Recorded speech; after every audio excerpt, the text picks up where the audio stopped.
The next topic is frequency polygons. This is a way of displaying a frequency distribution, and it's very similar to a line graph. So each number gets a dot, and the height of each dot represents that number's frequency. The dots are then connected by lines. So the main difference is that unlike line graphs, the graph needs to begin and end on the horizontal axis. So this is the technicality that we need to worry about. A random sample of 30 people is selected. Each person is asked their height to the nearest inch. The heights are as follows.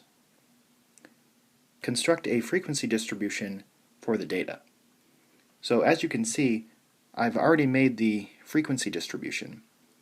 So if you want to pause the video and copy this down, you can do that right now. Number 2 says construct a frequency polygon for the data.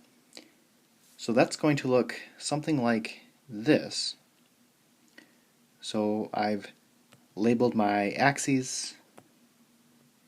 I've put a dot for each category, and the height of each dot is the frequency.